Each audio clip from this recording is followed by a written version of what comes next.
अस्सलाम वालेकुम dear students. Vectors में हमने क्लास 12th में लास्ट टाइम आपको पढ़ाया है कि जो हमारा पिछला लेक्चर था उसमें हमने देखा है कि components form of a vector क्या होती है। अगर आपके पास कोई वेक्टर है, कोई पॉइंट है स्पेस में, 3 डायमेंशनल सिस्टम में, या आपके पास कोई पॉइंट होता था तो इसके कोऑर्डिनेट्स अगर आपके पास है x, y, z with respect to the origin O 0, 0, 0, तो ये है इसका पोजीशन वेक्टर। ये पॉइंट P है तो OP वेक्टर है पोजीशन वेक्टर। तो इस OP वेक्टर को हम कंपोनेंट फॉर्म में लिखते हैं। पहला component x component xi yj प्लस zk। So x, y, z are known as scalar components along x-axis, y-axis, oy and oz respectively. xi, yj and zk are known as vector components of this OP vector along ox, oy and oz। तो आपने सीखा है last time, component form आपने पढ़ी है। फिर आपने सीखा है कि इसकी लेंथ मैग्नीट्यूड कैसे हम निकाल सकते हैं बाय यूजिंग पाइथागोरस थ्योरम से भी, तो वो आपने ऑलरेडी सीखा है लास्ट यहाँ पर लेक्चर में।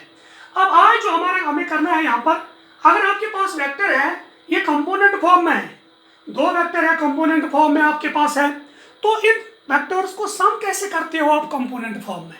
कंपोनेंट फॉर्म में सम कैसे करते हो, डिफरेंस कैसे करते हो, इक्वल कब होंगे, या multiplication of vector by scalar कैसे करते हो? अभी तो हमने मल्टीप्लिकेशन डॉट प्रोडक्ट और स्केलर प्रोडक्ट नहीं पढ़ा है, तो आप यहाँ पर वही यहाँ पर सीख सकते हैं। तो यहाँ पर उसी पिछले जो हमारा टॉपिक था ये उसी के साथ है, कंपोनेंट्स के साथ हम करेंगे। लेट ए वेक्टर हम लेंगे a1i plus b1j plus c1k, and यहां पर और एक वेक्टर लेंगे हम, चलो b वेक्टर हम लेंगे, या सीधे हम लिख सकते हैं a1, ये लेंगे a2, ये लेंगे a3, ये लेंगे b1i plus b2j plus b3k। ये मेरे पास 2 वेक्टर्स है in component form. b1 2 vectors in component form. तो यहां पर पहले वेक्टर का x कंपोनेंट है a1, y component a2, z component a3। Similarly इसका b1, b2 एंड b3। इसका वेक्टर कंपोनेंट पहला a1i, दूसरा a2j, तीसरा a3k, इसी का b1i, b2j, b3k। तो ये 3 कंपोनेंट है। तो component form along x axis, y axis and z axis, ox, oy एंड oz रेस्पेक्टिवली। देन जो पहला, अब इन दोनों का सम करेंगे हम। द सम, जिसको क्या बोलते हैं आप, रिजल्टेंट, रिजल्टेंट भी बोलते हो, of the vectors a and b, a vector and b vector is, तो वो क्या होगा, इज डिफाइंड एज, तो क्या होगा, a vector plus b vector is equal to, तो क्या आएगा, a के बाद क्या लिखेंगे, a1i plus a2j plus a3k, b के बाद क्या आएगा, b1i plus b2j plus b3k। तो इसका मतलब आएगा यहाँ पर a plus b is equal, तो i किसके साथ है, तो यह आएगा a1 प्लस b1, बाहर आई, यह आएगा a2 प्लस b2, बाहर j, a3 प्लस b3, बाहर k। सो इसका मतलब है the scalar component, the scalar x component of a plus b, scalar component of a plus scalar component of b। Scalar components को add करना है तो scalar component a plus b का निकलेगा, वेक्टर कंपोनेंट्स को ऐड करना है तो vector component a plus b का निकलेगा। तो ये भी वेक्टर है, तो ये हमारे पास है। इसका मतलब है कॉरस्पॉन्डिंग कंपोनेंट्स को ऐड करना है, तो जब कॉरस्पॉन्डिंग कंपोनेंट्स को ऐड करेंगे तो हमारे पास निकलेगा a vector plus b vector. तो ये चीज हमारे पास आएगा, sum of the 2 vectors in component form. दूसरा, अब इनके डिफरेंस हम लेंगे, the difference of the vectors a vector and b vector is given by, तो वो क्या आएगा, a vector minus b vector, तो ये आएगा a1i A2j plus A3k minus B1i B2j B3k। तो यह आएगा A vector minus B vector is equal to, तो कॉरस्पॉन्डिंग कंपोनेंट्स की डिफरेंस A1 माइनस B1 आएगा बाहर आई, A2 माइनस B2 आएगा बाहर J, A3 माइनस B3 बाहर K। तो ये चीज आएगा, the difference of corresponding components is the vector A minus B, तो वो आएगा A माइनस B वेक्टर। तो हो गया दूसरा हमारा। तीसरा, इक्वल कब होंगे, इक्वल को कब होंगे, the vectors A vector and B vector are equal if and only if. तो इक्वल कब होंगे, corresponding components are equal, x component is equal to x component, A1 is equal to B1, A2 is equal to B2, A3 is equal to B3. When the corresponding components are equal, then the two vectors are said to be equal. तो ये चीज है। चौथा, अगर आप इस vector को multiple करेंगे किसी स्केलर से, चौथा, the multiplication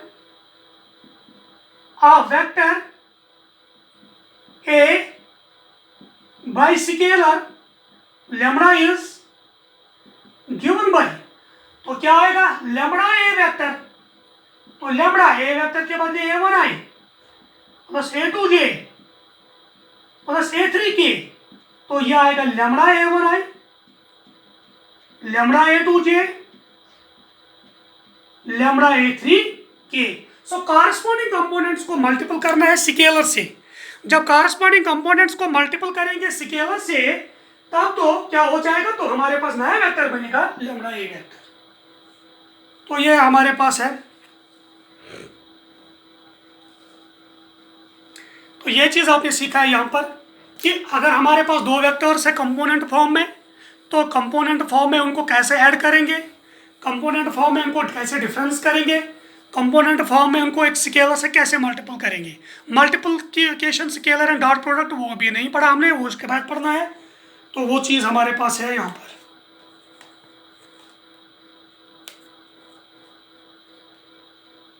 आप इसको नोट कर सकते हो अच्छे से।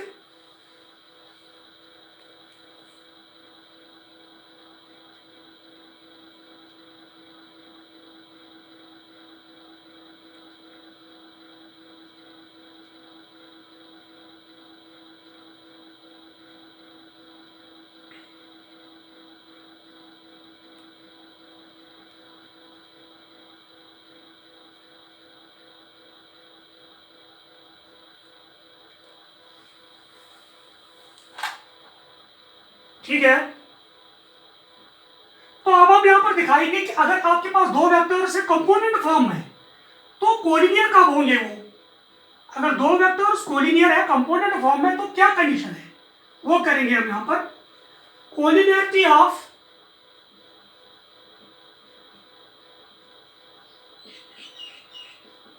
To vectors in component form. दो वेक्टर्स हमारे पास कंपोनेंट फॉर्म में कोलिनियर है, तो कंडीशन क्या आएगी, तो वो आपको देखना है। आपने पढ़ा है, क्या सीखा आपने, कोलिनियर। सो दो वेक्टर्स अगर सेम स्ट्रेट लाइन को पैरेलल होंगे तो ये कोलिनियर है, चाहे इनका मैग्नीट्यूड क्या भी होगा, जो भी होगा सो होगा। सो अगर आपके पास कोई वेक्टर, सपोज ए वेक्टर है, दूसरा वेक्टर मैं लैम्डा से मल्टीपल करूंगा, वो लैम्डा ए बनेगा। सो इसको लैम्डा ए, दैट मींस इसका मैग्नीट्यूड इंक्रीज हुआ है, तो डायरेक्शन सेम और opposite according as A is positive or according as this lambda is positive or negative. Lambda positive है तो डायरेक्शन सेम है, lambda नेगेटिव डायरेक्शन रिवर्स है। तो this means that दो vectors A vector and lambda A vector is always collinear because they must be they are parallel to the same line. तो ये हमेशा collinear ही होंगे। सो इसका मतलब है अगर हमारे पास एक वेक्टर A वेक्टर है, दूसरा वेक्टर B वेक्टर है, ये कब कोलिनियर है, जब ये एक ही लाइन को पैरेलल होंगे। That means one vector is equal to lambda times another vector, क्योंकि a vector and lambda a vector are always parallel, वो हमेशा पैरेलल है, वो हमेशा कोलिनियर है। सो इसका मतलब है जब एक वेक्टर कांस्टेंट टाइम्स दूसरा वेक्टर होगा, तब तो ये दो वेक्टर्स आपस में पैरेलल है। तो इसी से पता चलता है क्या चीज हो जाएगा।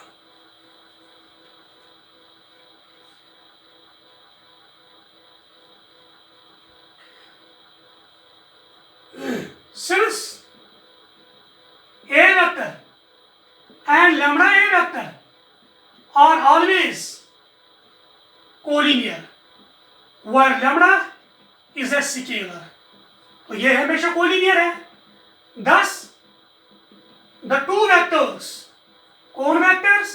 A vector and B vector are collinear, ये हमेशा collinear होंगे if and only if one is lambda times another, B is equal to lambda times A, या A is equal to lambda times B, एक ही बात है।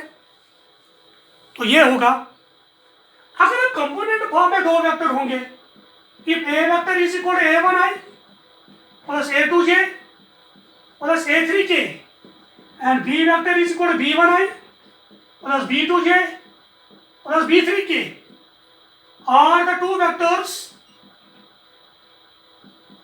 in component form, then A and B, A vector and B vector are collinear if and only if कब B is equal to lambda times A, जब B lambda times A होगा तभी ये collinear होंगे। तो डालिए, तो B के बदले क्या लिखेंगे? B1I plus B2J plus B3K, lambda times A के बदले A1I plus A2J plus A3K, तो हमारे पास निकलेगा B1I B2J B3K, multiplication of vector by scalar, तो हर किसी कंपोनेंट को स्केलर से मल्टीपल हो जाएगा। Lambda A2J lambda A3K, so two vectors are said to be equal in component form when their corresponding components are equal. B1 is lambda A1, B2 is lambda A2, B3 is lambda A3, तो इसका मतलब आएगा B1 divided by A1 वो lambda आएगा, B2 by A2 वो भी lambda, B3 by A3 वो भी लैम्बडा आएगा। तो इसका मतलब है B1 by A1 is equal to B2 by A2 is equal to B3 by A3, या लिख सकते हैं A1 by B1 is equal to A2 by B2 is equal to A3 बाई B3। Thus it follows that the two vectors in component form are said to be collinear if and only if their corresponding components are proportional। तो अगर इनके corresponding components proportional होंगे तभी तो ये दो vectors यहाँ पर collinear होंगे।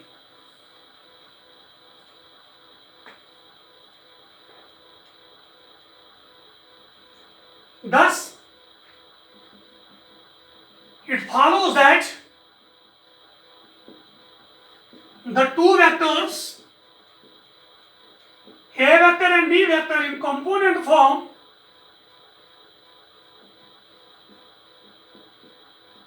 are collinear if and only if their corresponding components are proportional। तो जब इनके corresponding components proportional होंगे तभी तो ये दो वेक्टर्स हमारे पास कोलिनियर होंगे। This is the condition of collinearity of to vectors in component form. तो ये आपने देखा है कि कैसे अगर दो वेक्टर्स मेरे पास कंपोनेंट फॉर्म में तब वो कोलिनियर कब होंगे। तो ये आपने सीखा।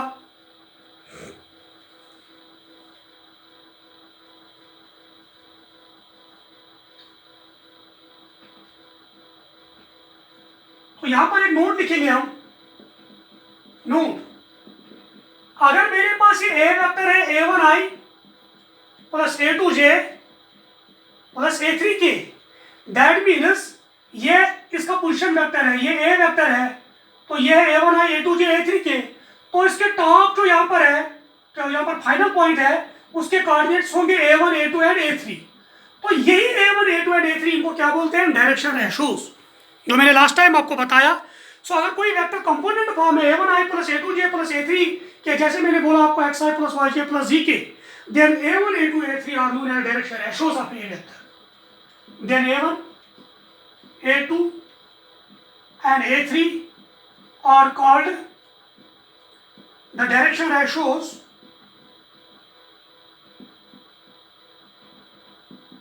of a vector. तो ये इसके डायरेक्शन रेशियोज है। दूसरा पॉइंट है, ये पहला पॉइंट था। अगर इस ए वेक्टर के डायरेक्शन कोसाइनस है L, M and N, if L and M are the DC direction cosines of A vector, then मैं इसका वेक्टर बनाऊंगा Li प्लस एम जे plus N K, Li plus M जे plus N के, वो क्या निकलेगा? cos alpha I cos beta J plus cos gamma K. तो ये कौन सा वेक्टर होगा? ये यूनिट वेक्टर होगा, क्योंकि इसका जो मैग्नीट्यूड निकालेंगे वो है under root of L square plus M square plus N square, तो वो 1 है, because sum of the squares of direction cosines is 1। तो ये यूनिट वेक्टर मेरे पास निकलेगा, लेकिन इसको डायरेक्शन किसकी होगी? ए की डायरेक्शन होगी। तो then this Li plus M J plus N K is a unit vector along a vector. तो ये हमारे पास निकलेगा unit vector along a vector, where alpha beta gamma क्या है? Direction angles of a vector. तो ये डायरेक्शन एंगल्स है, where alpha beta and gamma are the angles formed by a vector with OX, OY and OZ respectively, जिनको बोलते हैं direction angles. तो ये चीज है, क्योंकि आपको पता है अगर एलिमेंट किसी वेक्टर के डायरेक्शन कोसाइनस है तो हमारे पास जो नया वेक्टर बनेगा Li प्लस एम जे प्लस एन के, वो आएगा cos alpha i plus cos beta J plus cos gamma k. ये यूनिट वेक्टर आएगा, क्योंकि जब इसका मैग्नीट्यूड हम निकालेंगे वो आएगा under root of L square plus M square plus M square, that is equal to 1। तो ये आपने सीखा है कुछ अहम चीजें जो बहुत इंपॉर्टेंट हैं।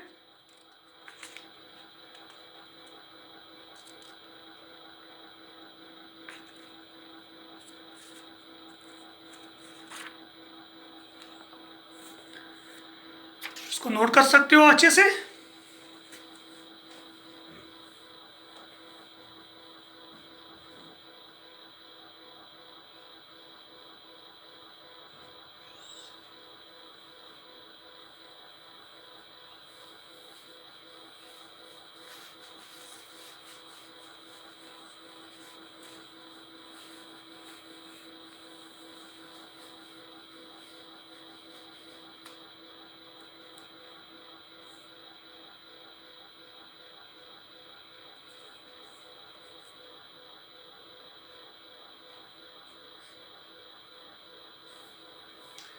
ठीक है, हम आगे बढ़ेंगे।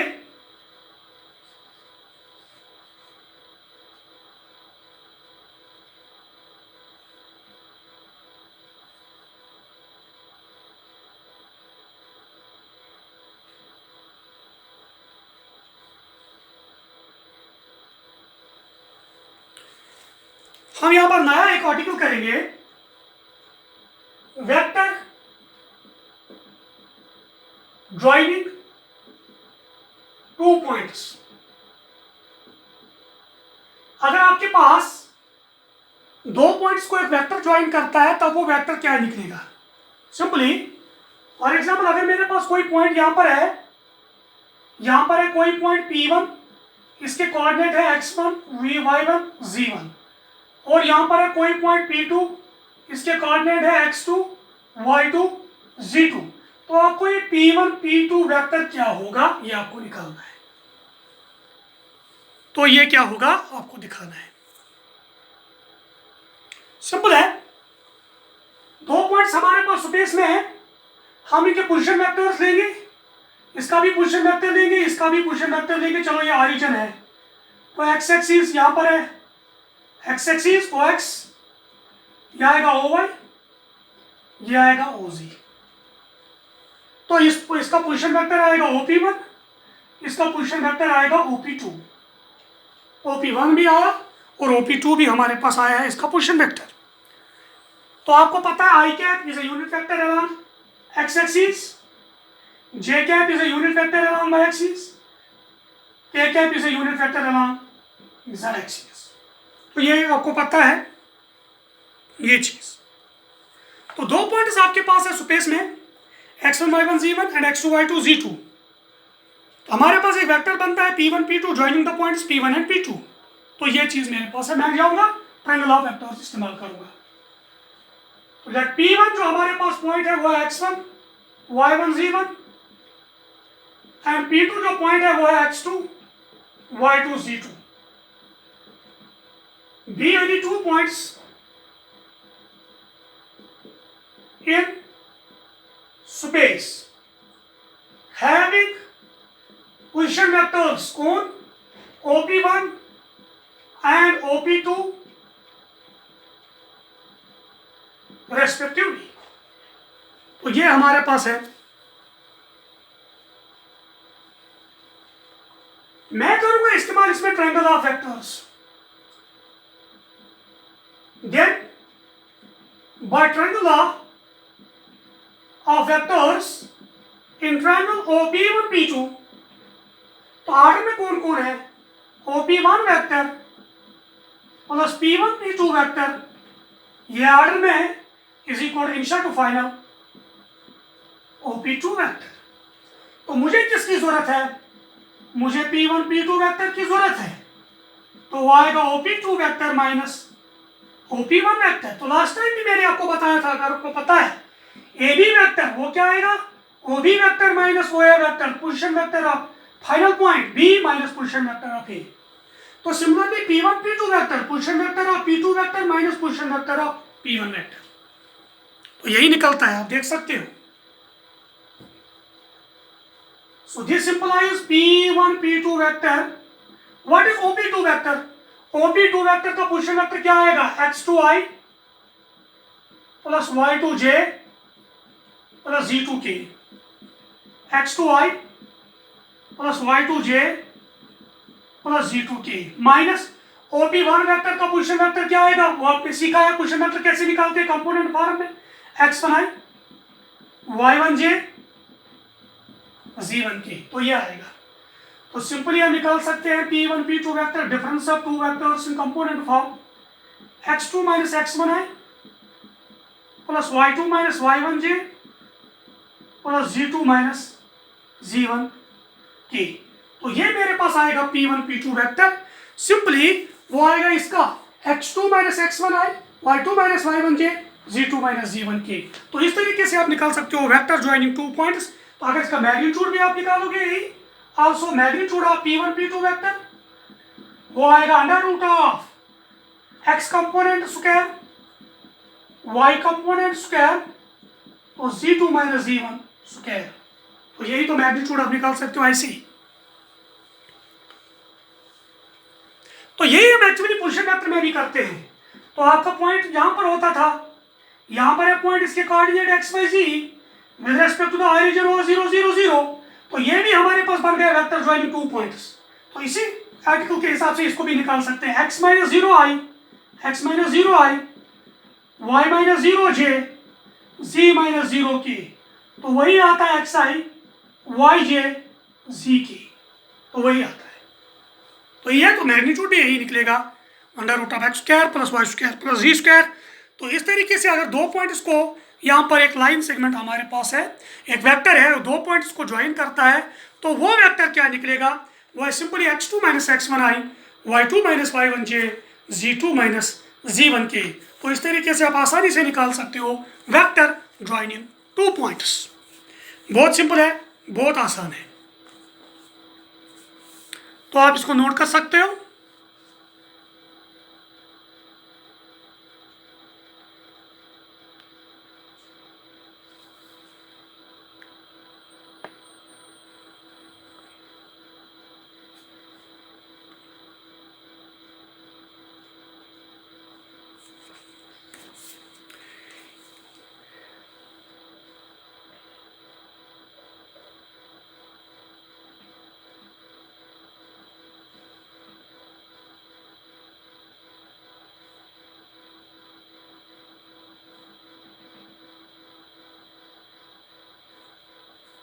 यहाँ पर हम क्वेश्चन 2-3 करेंगे, हम आपको ज्यादा क्लियर हो जाएगा। आप देख सकते हो इतना सिंपल है। Compute the magnitude of the following vectors. A vector मेरे पास है आई प्लस जे प्लस के। ये वेक्टर जो है कंपोनेंट फॉर्म में है, आपको इसका मैग्नीट्यूड कंप्यूट करना है। कंप्यूट जो इसका मैग्नीट्यूड है वो क्या निकलेगा सिंपली, तो इसका यहाँ पर 1 है, ये भी 1 है, ये भी 1 है, एक्स कंपोनेंट वाई कंपोनेंट जी कंपोनेंट। सो सीधे करेंगे मोर किसका मैग्नीट्यूड ऑफ ए, वो आएगा अंडर रूट ऑफ क्या 1 square 1 square 1 square X square plus Y square plus Z square. तो ये आएगा 1 + 1 + 1 दैट इज इक्वल टू √3। तो इसका मैग्नीट्यूड जो है वो निकला है अंडर रूट 3। सिंपल, बहुत आसान है। वेक्टर गिवन था, मैग्नीट्यूड आपको निकालना था, तो निकाला। आपका क्वेश्चन है, आपको दो वेक्टर्स लिखने हैं जिनका मैग्नीट्यूड सेम होगा लेकिन डिफरेंट होनी चाहिए। डिफरेंट मीन्स अगर इनका मैग्नीट्यूड सेम है तो डायरेक्शन सेम नहीं होनी चाहिए। चलो मैं लूंगा यहाँ पर सपोज 2i और लूंगा मैं यहाँ पर 2k 2j 2i 2j। तो दोनों का मैग्नीट्यूड 2 है, इसकी डायरेक्शन अलॉन्ग एक्स एक्सिस है, इसकी डायरेक्शन अलॉन्ग वाई एक्सिस है। जब डायरेक्शन यहाँ पर डिफरेंट है, डायरेक्शन सेम नहीं है, तो वेक्टर्स डिफरेंट है लेकिन मैग्नीट्यूड सेम है। 2i and 2j are the two vectors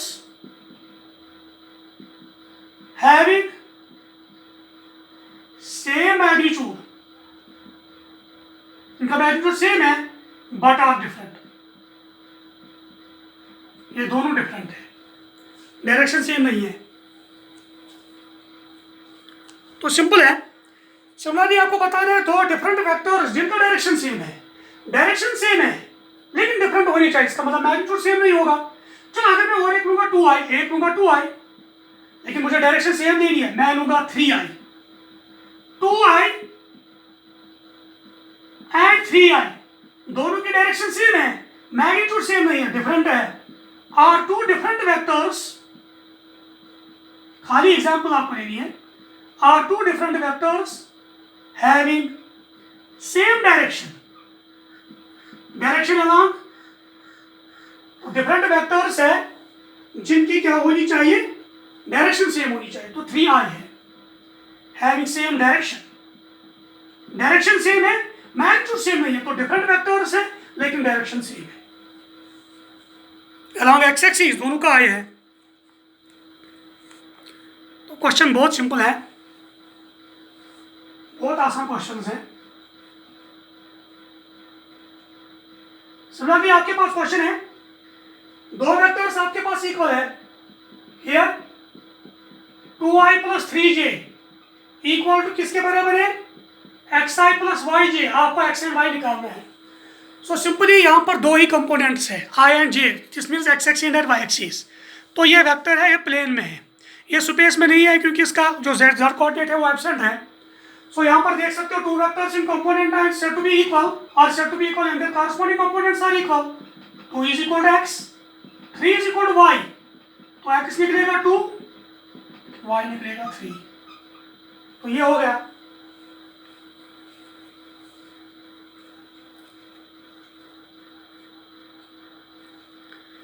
बहुत सिंपल क्वेश्चन है। ऐसे ही और एक क्वेश्चन है, आपको बताना है अगर आपको कोई वेक्टर है, इस वेक्टर का इनिशियल पॉइंट है 2, 1 और इसका टर्मिनल पॉइंट जो है वो है -5, 7। ये है -5, 7। आपको इसके स्केलर और वेक्टर कंपोनेंट्स निकालने हैं। तो आपने पढ़ा वेक्टर ज्वाइन इन 2 पॉइंट्स। तो वेक्टर ज्वाइन इन 2 पॉइंट्स ये पढ़ा अभी, x1 y1 z1, ये है x2 y2 z2। तो वेक्टर निकलता था x2 - x1i, y2 - y1 j, z2 - z1 k। तो ये x2 - x1, y2 - y1, z2 - z1 इनको बोलते हैं स्केलर कंपोनेंट्स। अब वेक्टर ज्वाइन इन 2 पॉइंट्स, तो इसके स्केलर कंपोनेंट्स क्या होंगे? Here the scalar components are x2 - x1 -5 - 2, ये प्लेन में है, कोऑर्डिनेट दो ही है। 7 - 1 y2 - y1 दैट इज -7, 6। तो ये हमारे पास आएंगे इसके स्केलर कंपोनेंट्स। वेक्टर कंपोनेंट्स क्या आएंगे आल्सो,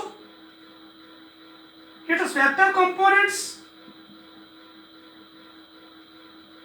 और 7i माइनस 7i 6j, दो ही है x and y, x2 minus x1i y2 minus y1j। तो ये चीज़ है। तो आपने निकाला स्केलर कंपोनेंट भी, वेक्टर कंपोनेंट भी आपने निकाला। तो ये बहुत सिंपल क्वेश्चंस हैं।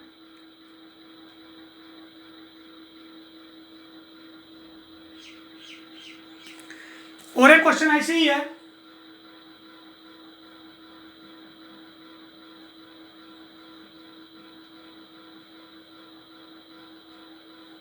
क्वेश्चन है आपको कंपोनेंट फॉर्म में 3 वेक्टर्स गिवन है, सम निकालना है। तो हमारे पास वेक्टर गिवन है, यहां पर ए वेक्टर है i minus 2j plus k, B vector है minus 2i plus 4j plus 5k, C vector है i minus 6j minus 7k। आपको निकालना है a plus B plus C, simply corresponding components को ऐड करना है। तो i का कोएफिशिएंट 1, यहाँ माइनस 2 प्लस 1 बाहर आई, प्लस j कंपोनेंट्स का minus 2 minus 6 j, k components का तो यहाँ पर है j कंपोनेंट है माइनस 2, ये 4 है प्लस 4 है, तो k component 1 plus 5 minus 7 k component, इनको सॉल्व कीजिएगा। तो ये हमारे पास निकला है सम ऑफ द टू वेक्टर्स। बहुत सिंपल है, बहुत आसान है।